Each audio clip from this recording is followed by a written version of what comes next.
Hey guys, thanks for checking out episode 80 of Five Drinks Through Midnight. Now, the show, we bring the questions, guests bring the drinks, we try to wrap up before midnight. Today, we're talking to Kate Gerwin. You might know her from the Netflix series Drink Masters, but we know her as the co owner of Happy Accidents. Before we get started, like and subscribe. It really helps us out. Let's go.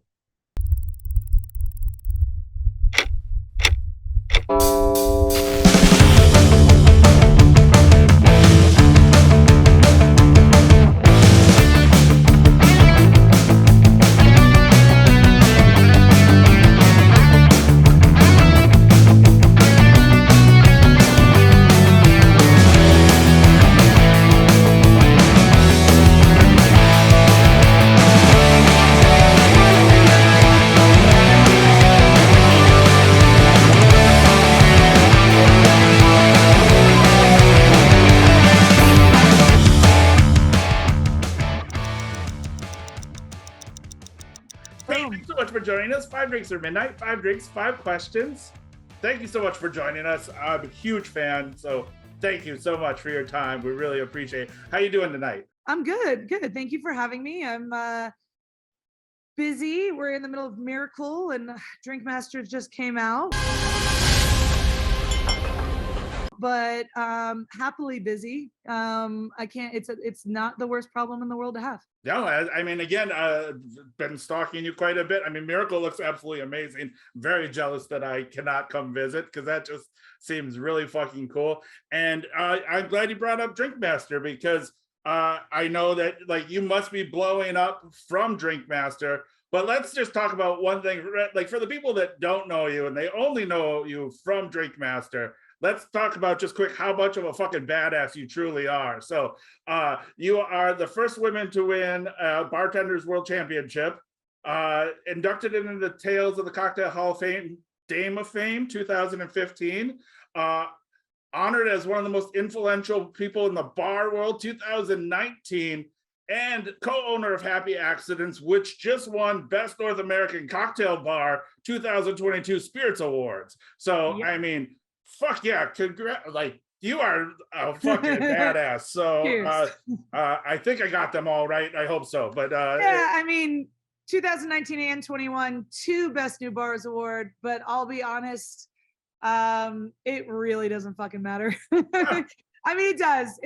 I think the biggest thing for me is like Drink Masters is not my identity. It does not define me. It was a great thing. I did it for the industry. I did it for up and coming bars, independent bar owners. I did it because I want people to realize what we do as bartenders.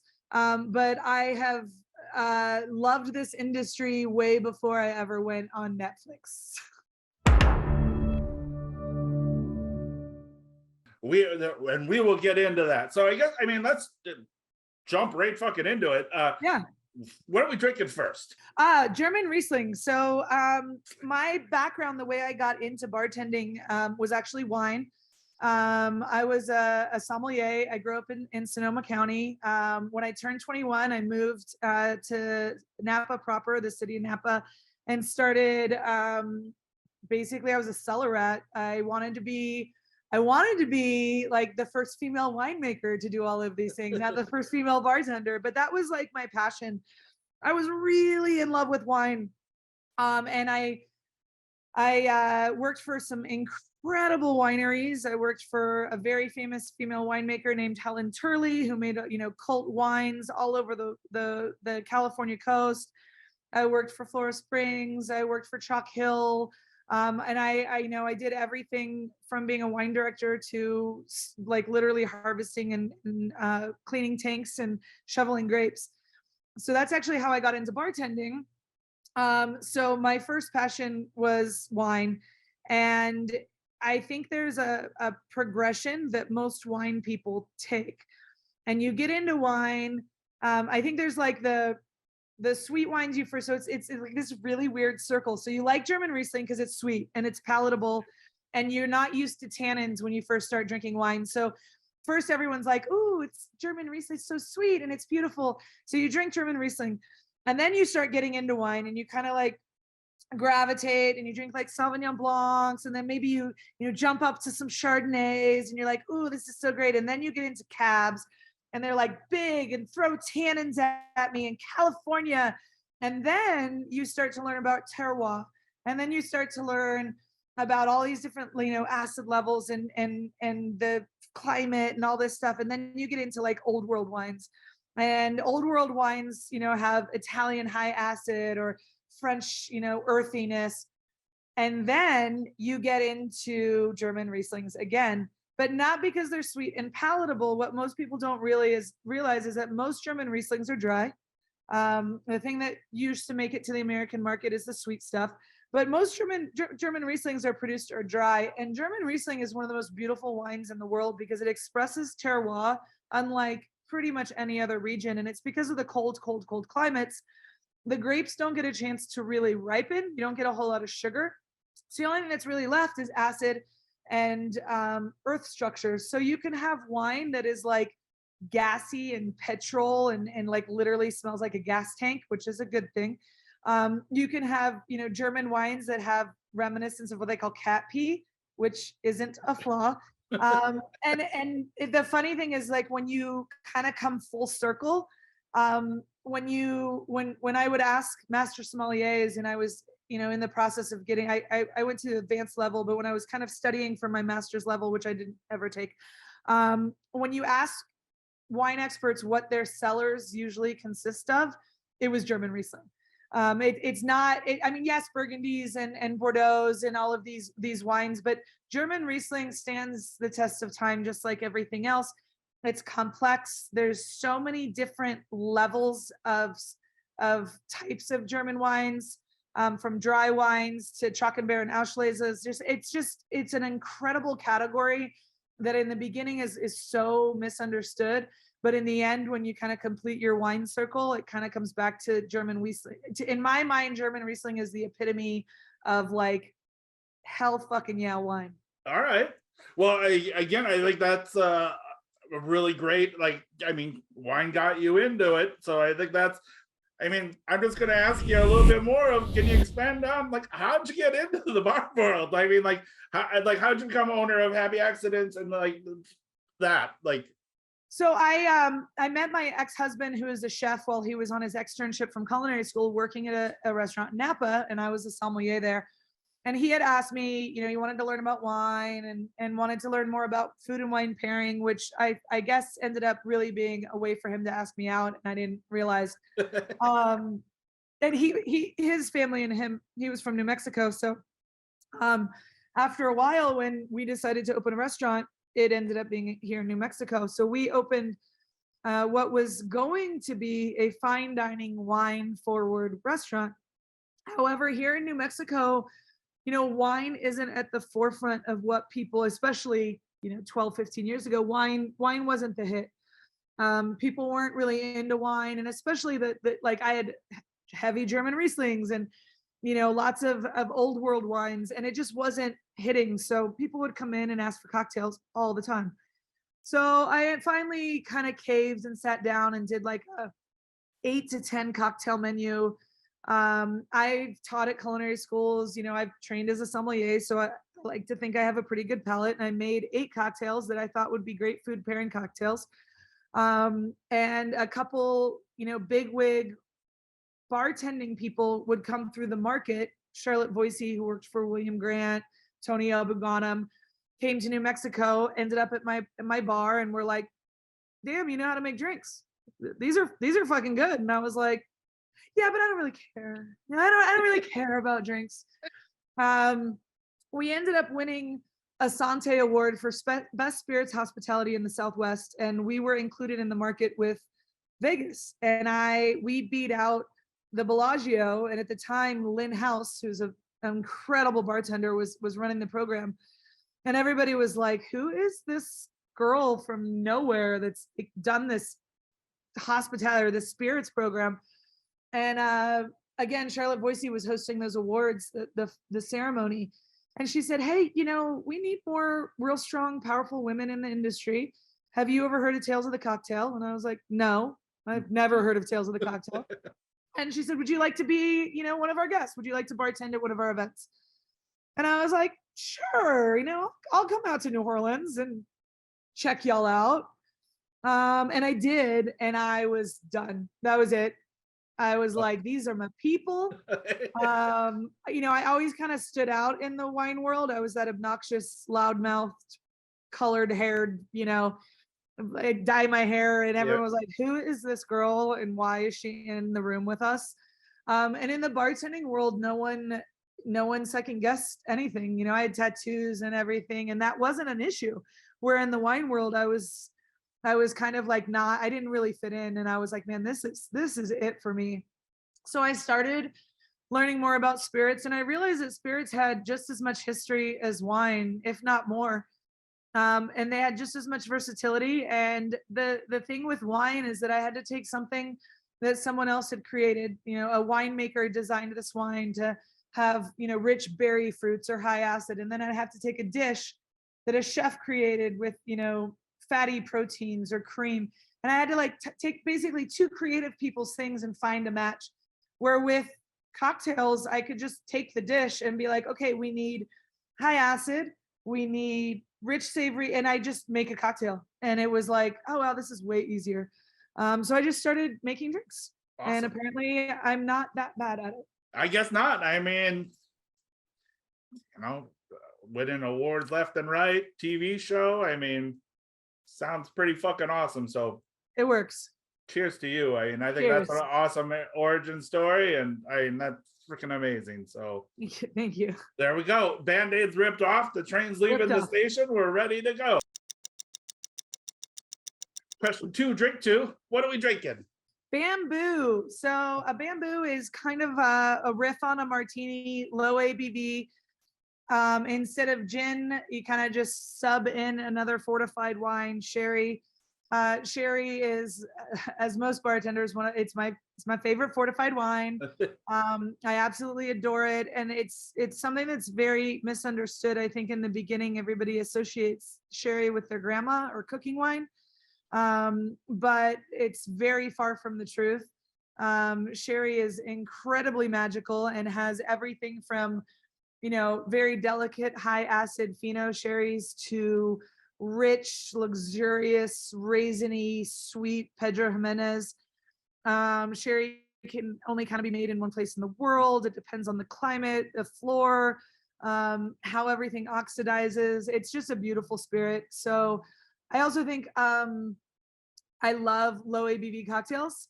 I think sometimes we rely too much on like throwing booze at everything, and there has to be alternatives for people who I don't drink beer. It's not that I don't appreciate it, it's just not my favorite. And there has to be kind of like a happy medium between being stuck with in your face spirits and like gin and whiskey and having a beer. And I think low ABV cocktails kind of do that. I gotta say, this is my first one, and it's damn good. So It is. I'm. This is beautiful. I love them because like if I'm having a long night, if I know I'm going out and doing the thing, it's a really good place for me to kind of be able to maintain. When I was doing a lot of touring around, like I go to places like Japan and Russia, and like want you to go from bar to bar to bar to bar all night long. I can't hang. And it's like, okay, do you want me to be alive and be able to answer complete sentences? So low ABV cocktails were a way for me to still imbibe cocktails without having to like knock me on my ass all right off the bat. Excellent. Well, and again, that's damn tasty. So that makes perfect sense. Yeah, it's one of my favorites. Yeah, no, it's good. Like when you mentioned, I was like, I have no idea what this is, and then I had to go look it up, and then I was like, oh, cool. And then they're delicious. They're absolutely delicious. So then, question 2: when you're going into a new space or when you're judging, what do you look for? Yeah, I don't necessarily think cocktails have a lot to do with the best bars, right? Because there's dive bars that I would want to spend every night in, and and they definitely don't revolve around cocktails. The first thing for me is the bartender and the person behind the bar and the energy and the vibe of the bar, the guests. I think vibe and like that energy level is huge, and it doesn't have to be high intense energy, But if you can read a room and the bartender seems happy and the guests seem happy and everybody feels like they're at home, then I feel like it's a good bar. You hang out at other places, or? I do. Here in New Mexico, my two favorite would be Sister Bar. Okay. It's a bar downtown. They have music, they have pinball, they have great beers for those who are beer drinkers, and they have a really, really good, like 6 to 8 cocktail menu of just bangers. The energy level there is fabulous. The other one is called Los Conejos, and it is a agave bar, I guess I would call it. They have amazing agave selection. They have like a real batanga. They have micheladas that would blow your freaking mind. And as someone who doesn't drink beer, the micheladas there are like, holy crap, amazing good. And then if you go outside of New Mexico and like, we're talking like my favorite bars in the country, I got one in San Francisco, PCH. The cocktails there blow my mind and inspire me constantly. Pacific Cocktail Haven. And I'm a big sucker for Katana Kitten, Masa and his hospitality, and Amore Amargo. I mean, yep. Souther, he's just an inspiration to us all. Yeah, I think two fucking legends in New York. I mean, you just can't, like, you walk into Katana Kitten and Masa's there, like you immediately are going to have a good time. Like that so is. I constantly, what I say to my staff is I remind myself to find my inner Masa. Because I'm old and cynical and I get easily annoyed, and I don't embody hospitality the way he does. And I'm constantly reminded that I always have things to learn, and it doesn't necessarily mean cocktail stuff. He has this unique ability to make everybody in the room simultaneously feel like they're the most important person in the room, and no one suffers because of it. Yep. And it's something that I aspire to. And I still, like, every time I go there, I'm like, yep, still got shit to learn, because I really do. Like when I get annoyed or like, I'm just like, just at that point, because we all do, it's hospitality. Yeah. I literally am like, find your inner Masa. Yeah. Just find your inner Masa. I think that should be everybody's mantra from now on. Just And again, but I mean, like Souther is just the same way. I mean, like that, that dude just drips cool and cynical. So like, again, 100%. You have it the other way where it's just like, you have, which I think we all need. Like, exactly. I mean, we genuinely do. I've been inspired by Souther for a long, long time. And then I was very lucky to become friends with him. And he's one of those humans that I truly believe I owe a lot of my success to. Not only because he's there for me when I need questions answered or I need advice on a personal level, but he's the human who says my name in the right rooms and he pulls up a chair at the right tables. And he's constantly supporting people in a way that I think a lot of people don't see, because he does it behind closed doors. Yep. And he doesn't ask for acknowledgement. He doesn't need a spotlight because of it. He doesn't even need the gratitude. He does it because he thinks it's the right thing. And he wants people to grow and shine. And I think I owe a lot beyond just, oh, he makes good drinks. He's inspired me to think bigger, and it's a beautiful thing. Yeah, he's a great dude. Again, he did our show, and because of him, you're doing our show. So like that is, but I mean, also I just, it was one of those, I sent an email out to see if he would respond. Within 5 minutes, he responded, said, yeah. And then he didn't even know what the show was about. Like, it just was like, yeah, I'm gonna fucking do it. Like, yeah. And it was just, I was blown away by his hospitality and just welcomeness into the bar. And like, it was more of just having a private drinking session with him, which was absolutely amazing. So, I mean, he's phenomenal. Yeah. So. And he's actually the reason, like, he had told me, hey, this guy reached out to you. He said he hasn't gotten a response. I think you need to do the show. And I literally within minutes was like, all right, if Souther says so. Yeah, no. And that I mean, it's Souther, right? Like, what would Souther do? So it's find your inner Masa and what would Souther do? There we go. I think and those are the two. We got t-shirts coming 2022, Done. 2023. Done. Yeah, t-shirts. Oh, well, that's awesome. I mean, I think that do you want, I mean, again, what is a spirits awards judge? Like, I mean, what will you be judging or anything like that? Or so the Bartender Spirits Awards is essentially a bunch of bartenders getting together and evaluating spirits, right? Like the Spirited Awards are different. The Bartender Spirit Awards are different. Then you have like liquor.com awards. All of these kind of look at different things. The Spirited Awards from Tales of the Cocktail, talks about bar teams, and it goes into cocktail public books and best bartender, and it's a lot more industry related. And then you have like the liquor.com awards, which are really looking at a little bit more existential, like who's doing things for the planet and who's making equitable spaces and doing those things. And then you have the Bartender Spirits Awards, where it's basically a bunch of spirits professionals, bartenders, like we taste, that's what we do. And we get together and evaluate spirits. And we basically are like, that's a damn good product. That thing is amazing. And a lot of times some of these awards are a lot more marketing driven, right? You have people who are looking at different things than bartenders are looking at. We're looking at mixability, and we're looking at a little bit more of what we look for cocktails. Perfect. I mean, we got mantras, and now we know what the judging is. So question 2 answered. Done. All right. Question 3, drink 3. What are we drinking?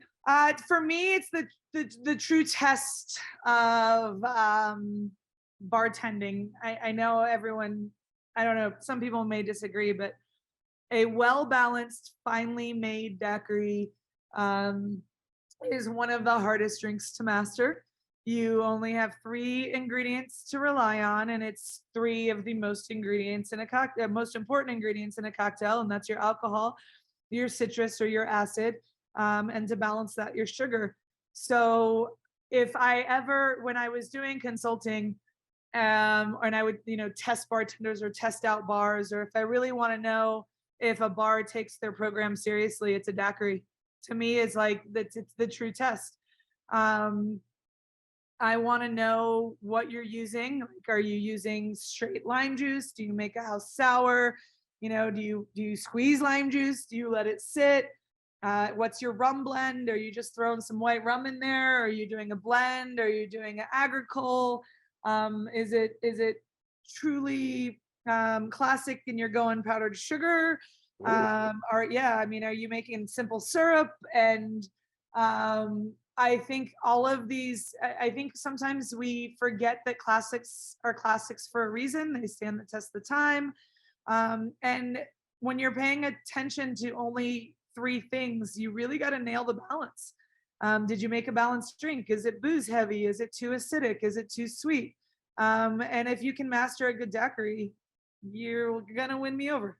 All right. Well, then I'm. So how's your daiquiri? No, I'm not even gonna tell you. I mean, I think it's pretty good. I bet it's delicious. I also think they're crushable, right? Like, yeah, well, daiquiri. Snackeries, that has always been a troubled night when it is. When all of a sudden, like, you go from daiquiris to snackeries. Yep, it's on. That ruins, like next thing you do is you're waking up 5 a.m. and you don't know where you are, and you're missing a kidney in the bathtub. Like, it's just swearing off snackeries forever. Yeah. All right. So question 3, we usually call this the talking shit segment, but because of you, we renamed it, and it's "You made me cry, I'm gonna make you cry." What the fuck did you just do? Nothing. You made me cry. It's your turn. Which comes. That's not hard, by the way, but yeah. You talk a lot about staff, and even before the show, like, staff came first. You are one of the first people to give your staff a living wage, health insurance, investment and ownership into the company, which I think is absolutely amazing. You don't hear a lot about that. And you did it one of the most, I think, weirdest ways is that you became a craft distillery bar, correct? Like that. So can you, I want you to just, can you please tell us like your ethos on changing the bar world so that everybody should follow your platform? And then what is a craft distillery bar? Okay, so our industry hasn't been equitable really, I want to, in a long time, not ever, because I think pre-prohibition there was a lot different. It's all independent bars, and prohibition happened, and then prohibition ended, and then we were left with this 3-tier system, which was really left over from a way for the mafia to keep their hands in the pot, because during prohibition the mafia was bootlegging and they were the ones that controlled booze. And after prohibition, there was a lot of influence on how they could keep control and still make money off of that.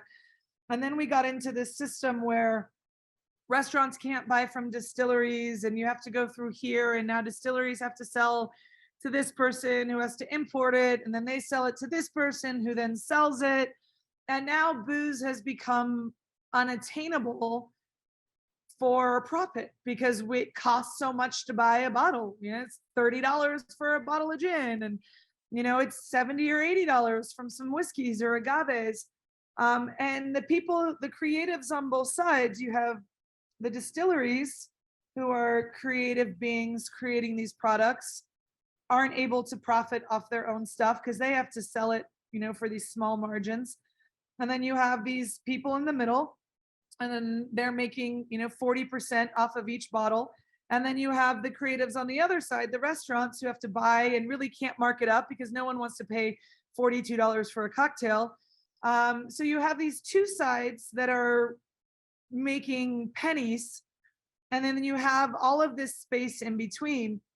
And that's not that space needs to be destroyed. I mean, I think there's Applebee's and Costco's and Albertsons and people that buy booze that need to go through distributors and things. But there's a lot of us that don't necessarily we don't get any advantage of going through these chains. The only thing we do is we make money for other people. And I have been a consultant for a long time, and I've made a lot of people a lot of money. I've made a lot of business owners a lot of money. I've made a lot of brands a lot of money. I've made a lot of distributors a lot of money. And then I look at the bartenders, the people who are creating these products, these cocktails, and putting their heart and their soul and their creativity. And we're all struggling to make a living wage, and none of us have health insurance. And we're all doing GoFundMe's for each other if someone needs surgery or someone gets in an accident. And it was like, honestly, it was like, what the fuck? Like, literally, what the hell? And it was frustrating. And I worked with a lot of people who hired me because I knew about the industry to open bars. And I made them a lot of fucking money. And they'd say, oh, one day we'll make you a partner. Oh, one day you'll be able to do this. And one day this will happen. And then the pandemic hit. And it was like, I'm watching all of my friends and all of my family and all of my loved ones who have literally devoted their entire lives to this industry just basically get left out in the cold. Yep. And, we had to go on unemployment, and, some of us had to go on food stamps, and some of us lost everything. Souther almost lost all of his bars. And we're all like trying to pivot or try and figure out how we're going to make it. And honestly, all of these other guys are just kind of like, oh yeah, sucks for you guys. We're going to do a yoga class. Or like, oh yeah, that's really awful. Maybe if you, and I know a lot of brands are going to hate us, but like, if you make a cocktail with our products, we'll pay you $100. And it was like, are you fucking kidding me? Yeah. Like, we have literally made you guys who you are. Like, Bullet Bourbon was nothing without bartenders. And Hollis created this huge niche, and the bourbon took off, and all of these things happen. And then everyone kind of looks around and is like, well, we're doing okay. Yeah. How are you guys doing? And it's not just to call people out. There's a lot of people who wanted to take care of us all. We just didn't know how. And no one really knew how to kind of like be like, okay, we have to prioritize the people who are giving their lives and their blood and their sweat and their tears. And my business partner and I were, the last place we consulted, the guy was, the typical investor. Oh, I've got lots of money and people love my parties. I'm going to open a bar. And he didn't know shit about the industry, and he didn't care about us at all. And trying to get health insurance out of him was like pulling fucking teeth. And I see the bottom line. I know what I'm making you. I know how much money you're swimming in because of the work that we've done. And then all this happens and you just want to be like, man, that really sucks for you. Like hope y'all figure it out. And a lot of us didn't figure it out. And I watched some of the most talented bartenders in the industry going, all right, well, I'm going to pivot. All right, I'm going to do this. All right, I'm going to do that. And I'm not saying it's every brand, there's a lot of brands out there that really stepped up and tried to create a space to take care of the people that they knew were supporting them. Robin Nance works for Beam Suntory, and they created the blend, and she really held her brand accountable, and they held themselves accountable. So it's not everybody, but it really just got really frustrating. And to me, it was Beam Suntory. They're the distillers, like they weren't the ones. And I just kind of was like, fuck, this sucks. Liquor licenses are in New Mexico are very expensive. They're, upwards of $300,000-$400,000. And I knew I just couldn't open a bar here and justify that kind of expense. And the other thing is, most of us in the industry, we're very well aware that distilleries don't always distill, right? Like there's a lot of people who have been sued for not being handcrafted. Yep. There's distilleries, amazing distilleries, whose business model was based on blending. I have a utmost respect for High West. They are very open about what they do. They blend beautiful whiskeys and create their own products. So we in the industry know that it doesn't necessarily take a distillery to open a distillery. Like Bullet bought from MGP for 15 years before they built a brick and mortar. They were alive and thriving, having someone else make their stuff. So I kind of started thinking about it, and I was like, okay, so how do we put the money back into our hands so that we can take care of the people who are making us successful? And in my opinion, the bartenders are the ones that are making us successful, like the forward facing staff. And I kind of like just started plugging away at different ideas. And it was like, well, what if we just distill? And then we just do it with our own stuff. We just basically distill our own products, purchase and blend our own products, and then we go straight into the cocktails. Because, and it's not that I want to recreate the wheel, but the distillers then bottle, then sell to bars, and the bars create with it. What if we just did it all ourselves? And I started just kind of like working around how this would be viable, if it would be legal and viable. Were we going to be able to pull it off? The thing that surprised most people is that the TTB, the government agencies, the state of New Mexico, they were really, really helpful. They weren't trying to stop us in any way. They want our tax dollars off alcohol.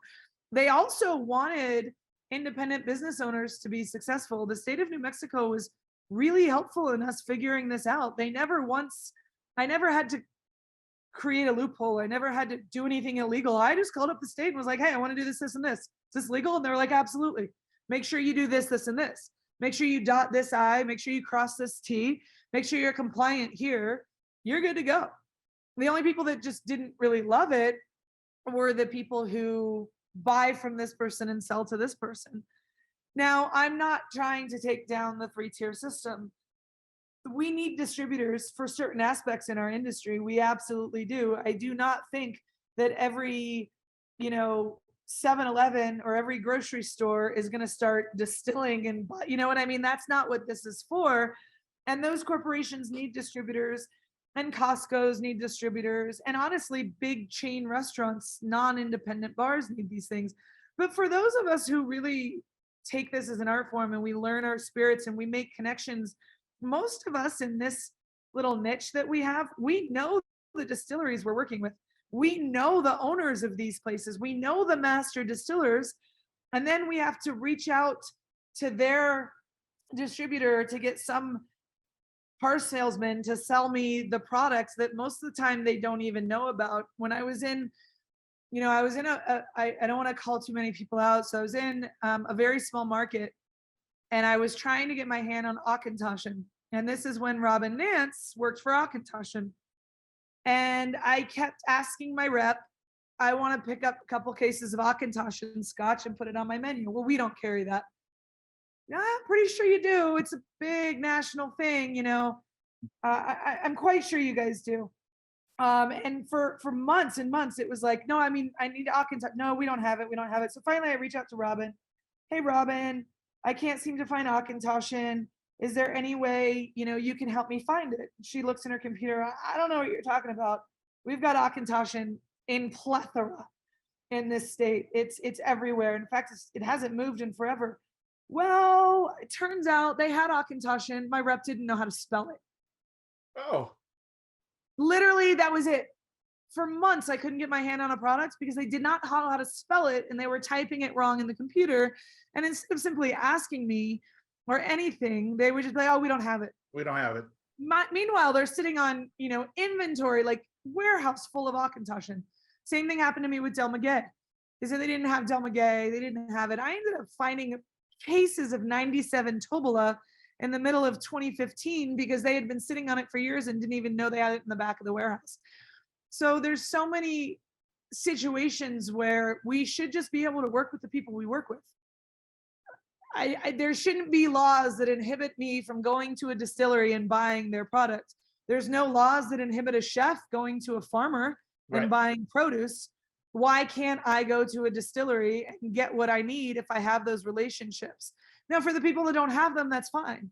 But that doesn't mean that someone else should be able to monopolize off of those things, especially someone that doesn't even know as much as I do. Right. So that was kind of for us, just like the business model of like, all right, we're gonna work directly with distilleries. We're gonna distill our own products. We're gonna create the things that we need. And it even goes beyond that. If I want a high rye whiskey, I just add more rye. If I want a citrus forward gin, I just distill my gin as citrus forward, and then I go right into my cocktails. And now I've taken back more of my power, and I've also taken back more of my profits to be able to put into the pockets of my staff. Which I think too, from our stalking, but your staff makes almost double the triple living wage than what a normal bartender, which I think is just absolutely fucking amazing. Because again, New Mexico isn't a cheap place to live. So livable wage. So minimum wage here in New Mexico is $11 an hour. Livable wage is $16 an hour.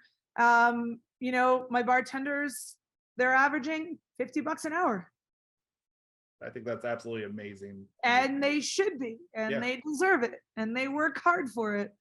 And I think it's important that happens, that shift happens, because to be honest, a lot of my bartenders have studied just as hard as freaking lawyers have. And I know that might upset some people, but I guarantee you it's true.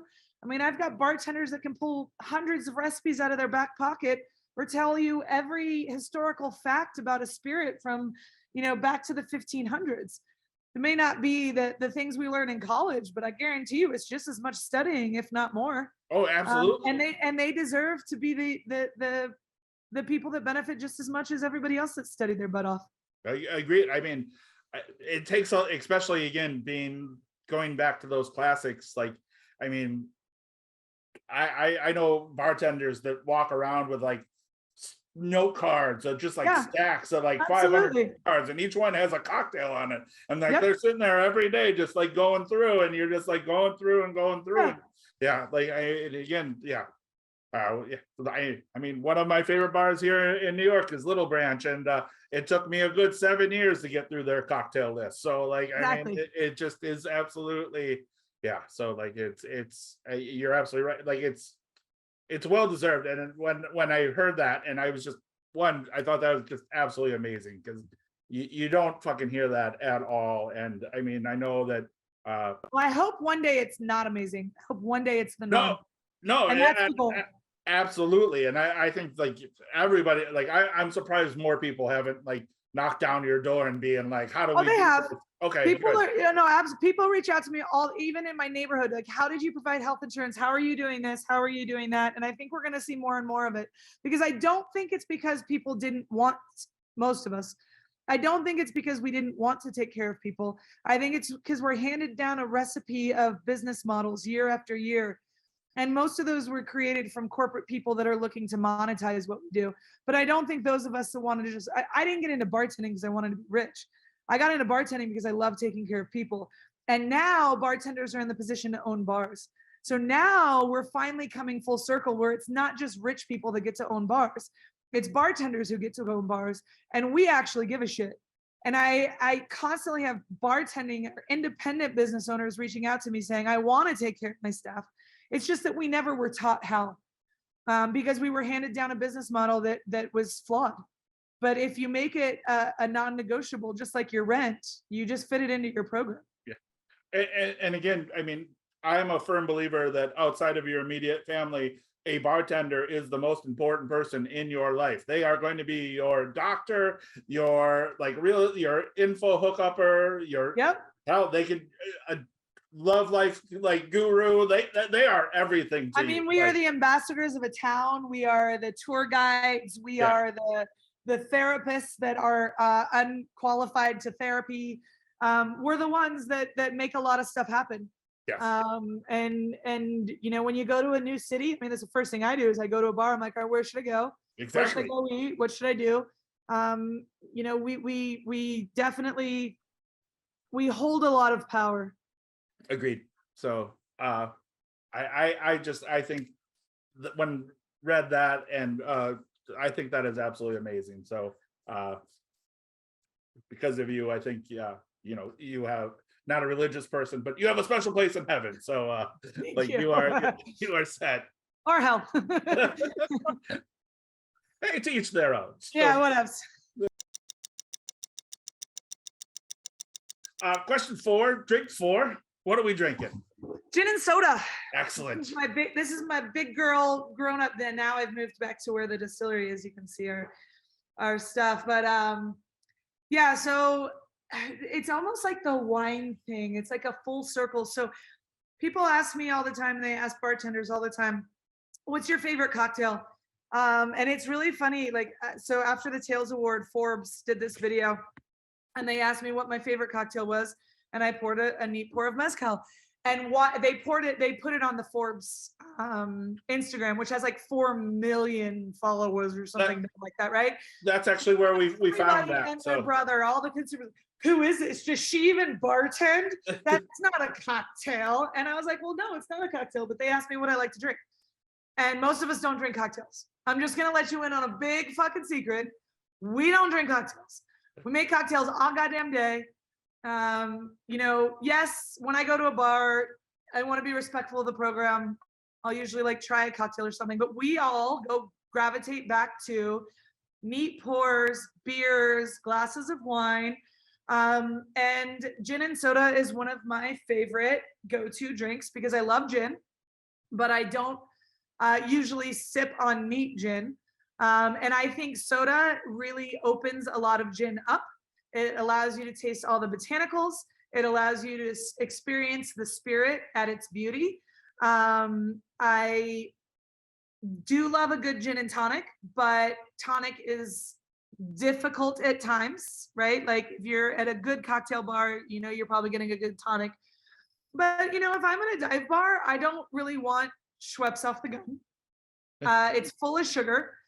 It's full of chemically produced quinine. It's not my favorite taste in the world.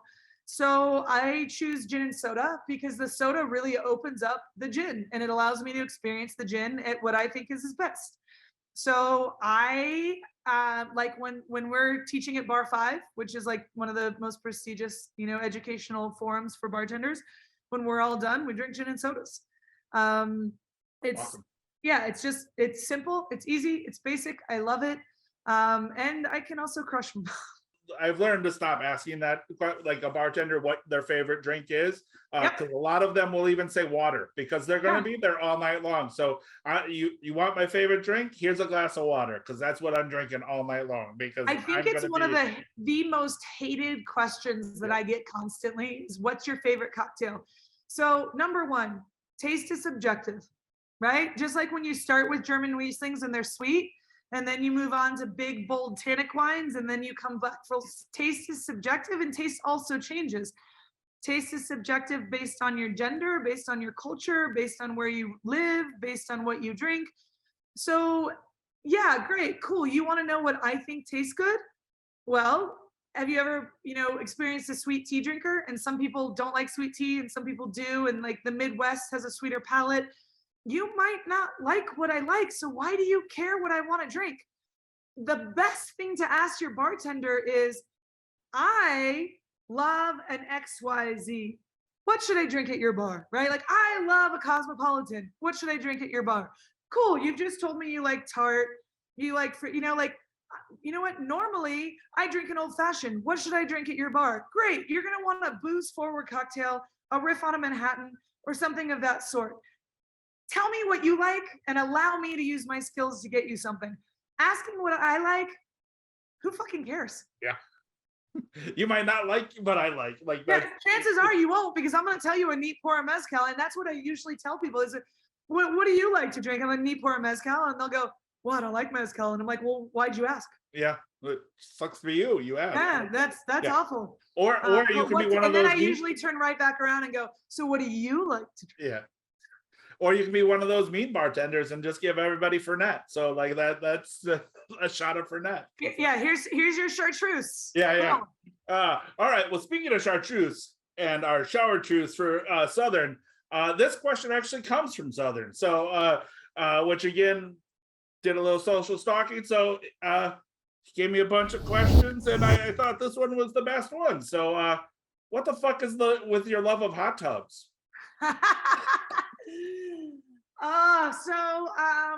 I grew up in California. I lived in Hawaii. I lived in Virginia Beach. I've always been near water. I love water. So moving to the desert was difficult for me. I also am old as fuck and worked behind very, very poorly designed bars. Most of my career, I bartended hunched over. I worked at a bar where we had to wear heels and corsets. I have a really bad back. My body hurts all the time. My feet hurt constantly. So when I opened the bar and I got my own house and started to feel like a grown-up, the first thing I bought myself, I saved up my tips and I bought myself, it's a used hot tub, but it's perfect and glorious. I bought myself a hot tub. And I am in it at least once a day, if not twice. It is my Zen time to kind of like just chill, for one, because we all need our meditation time. But honestly, it aches my old bones after a long night on the floor and dealing with people. Like, I literally just crave my hot tub. And I get home, I grab my little weed pen and I get in the hot tub and I literally just, and that's it. That's it. But I will say, before I got a hot tub, that was like when I would travel and like look for hotels, I'd always be like, is there a hot tub? Is there a hot tub? I think, I don't know. I think I just need water in my life. It makes me feel better. But the hot water over the cold water, yes. All right. Yeah. And then, I mean, my follow-up question, he gave me a bunch of questions, but yeah, it's okay. Let her roll. How many sneakers do you have? Someone asked me that today. They said, do you have a different pair of sneakers for each day? And I said, not yet. So I think I'm probably floating around 150. Okay. I also think I'm too scared to count because it's kind of a thing. So I grew up pretty poor. My grandma had a shoe obsession because, you know, she grew up real poor and she always got hand-me-downs in her family, and she had 3 brothers. So my grandma had to grow up wearing men's shoes her whole life. And when I was a kid, she had an obsession with heels. And I used to sneak into her room and wear her heels all over the house because she just had them she had 3 closets full of heels. So you know, we grew up fairly poor. My mom, you know, was on welfare several times growing up, and I didn't have a lot of things. And the epitome of like making it was shoes. That was kind of like in my family, the idea that you're an adult. So when we opened the bar, and like my daughter is also a sneakerhead, she's 16, and like shoes were just like a thing. And she'd always be like, Mom, do you see these shoes? And we wear the same size. So I started kind of like obsessively wanting shoes because it was like this, I think, thing from my childhood of like being okay, right? Like if you can afford shoes, everything's okay because you're not worried. I mean, like I grew up, cereal was a food group. We used to have cereal for dinner because we were pretty broke, and ramen was a staple. And like my mom would make me scrambled eggs for dinner because it was cheap and we had them in the house. Yep, breakfast for dinner is the best thing in the world. So right. So if you can afford shoes, that means you're eating. You know what I mean? Like that's it. It's shoes. And I guess I love shoes. all right. Yeah. I you are I have to say you are a Jordan girl, but is that your staple, or do you? Yeah, so it is my staple. I work in 12s. I play in 1s. Okay. My daughter loves 3s and 4s. So, you know, Jordans are kind of like the holy grail, so to speak. But I do love other shoes, right? I have some Converse, I have Adidas. I may or may not have some uber cheesy, you know, I got a pair of Alexander McQueen's, and I might be wearing my Pradas. So, you know, those were recent, much more recent, but those were kind of like the grown up step. But like shoes are cool. Yep. And I don't really do a lot of like designer stuff. Like I'll buy cheap clothes, but I feel like the shoes are like they just, to me, they make the outfit. Yeah, I wear a lot of all black, and I can like just deck the whole thing out with a great pair of shoes. Agreed. Again, I think we have the same story because again, mutual, like grew up poor, and I will say I make shoe contact before I make eye contact. Yep. And I will go ahead and like, yes, we had a lot of cereal and breakfast for dinner. Yep. Kind of thing. And when my sneaker collection started, when I moved to New York, and like it kept growing and growing and growing, and like yeah, I will say. So do you have? So this is how crazy I am.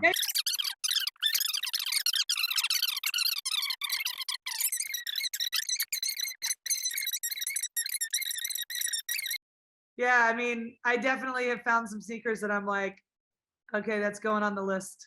Yeah, that's. A friend of mine just sent me this and said, "Which one do you want?" And these are this is glassware. Oh, are they the tiki mugs? I guess he's like, go for the old school Jordans. Yeah, he works for Terramana and Jaeger. He's like, which one? I'm like, oh my God. Yeah, all of them, please. I know. I'm like, fifth and final drink, fifth and final question. What are we drinking? Me pura mezcal. Oh, it's just it's everything. It's culture, history, passion. You know, I think of mezcal as for me the closest experience to wine. Terroir, different varietals of agave, the unique history, the connection to place, the connection to family. If you get deep and dive into mezcal, you have Raicilla from the Puerto Vallarta region, you have Bacanora from Sonora, you have Sotol from Chihuahua, you have mezcal from Oaxaca. And each one, even within the regions, tastes different depending on who distills it, what agave varietals they're using, what the soil content is. There's the altitude, there's high mountain, there's low valley.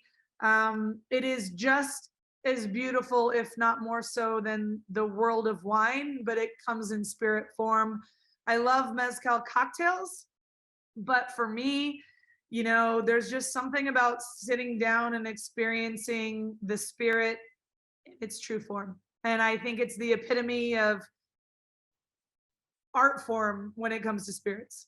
As you can see behind me, it's a lot of whiskey, but like Yeah. it is. But mezcal has really grown on me during the pandemic. So It's just insane. And I was really lucky early in my bartending career. I got to go on a trip with the Tequila Interchange Project, and I was with Missy Kalkofen and Phil Ward and Jimmy Yeager and all of these amazing mezcal buffs and all of these people who worked really hard at getting the United States to appreciate what was really being produced down there. And I got to go to these small pequeñas in all of these little towns where people were still making it essentially in their backyard and bottling it in old laundry soap containers and like hiding it under their bed and getting to like kind of experience the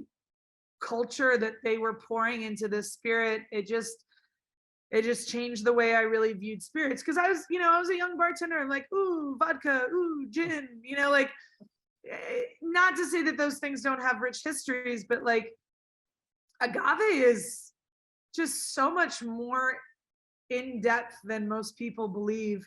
And it's just something that we didn't really understand. I think when people kind of, mezcal, it's smoky, or it's this, you just haven't really explored it. There's areas that don't necessarily roast it the same way as Oaxaca, and there's agave varietals that have more tropical fruit notes, and there's agave varietals that are like literally just like sea salt, limestone, minerality, like bursts of flavor. And I don't know, it's just one of those things that I think when you start to really appreciate, it's like mezcal's where it's at. Agreed. Do you have a brand that you really are leaning towards? That I think the brand thing is hard because it comes from different farmers and regions. I think for me, it's Raicilla. Raicilla is mezcal from the Puerto Vallarta region. It's coastal. I like the flavor profiles of Raicilla. And I love Bacanora as well. Bacanora comes from the Sonoran Desert. I think those two are probably my favorite regional expressions. Okay, we'll add those to the list. Yeah. Kate says, Kate, we do. So yeah, there we go. All right. So question 5 comes down to the Whiskey Wednesday coin. You can flip it, you can spin it, you can do whatever you want, but the coin gives us the answer. Okay. So in episode 9 of Drink Masters, you made a statement which I think needs a follow-up. So here we go. I'm going to go ahead and I will show you the clip I've ever done. I came here thinking that I was too old for this crap. So question 5, are you really too old for this crap? Nah. Yeah, see, exactly. But flip the coin. Let's see what the coin has to say. All right. Fuck no. Yeah, there we go. No, I mean, the show was hard. I was away from my family. I was away from my bar family. The competitions were so you have to remember that us getting on a show and making 12 old fashioned riffs would have been boring as fuck. But like, no one wants to see 12 brown drinks with an orange twist. So we were constantly challenged to think outside the box, to add, molecular components. And those were all things that I had done when my baby bartending stage. And then you kind of like get into the art of spirits and you're like, I don't care about caviar and foams and airs. And I think at a certain point, I was just like, are you freaking kidding me? Now I get it, right? It's on TV. Right. No one wants to watch 4 daiquiris go up, like make a daiquiri. Cool, here's your daiquiri. And like I said, that's my test. But nobody wants to see that. And consumers don't get it. So I think I was just kind of like, Jesus, I'm too old for that. I already did this. I literally have already done this crap. I don't want to put caviar in a glass and I don't want to do this shit. But am I too old? No, not at No. all. I think I play with the kids pretty well. Sunday. Kate, that is 5 drinks down, 5 questions answered. You handled it like a champ. Thank you so much. Absolutely. Again, when you're in New York, we'll grab Souther. We will go shoe shopping and do some drinking. And Done and done. I really look forward to drinking with you in person. So, For and sure. again, if I am ever in your neighborhood, You're always guaranteed welcome. You I always will have be, a belly up home. at your bar. So Please do. thank you again. Of course. Thank you for joining us. Cheers to you. Cheers.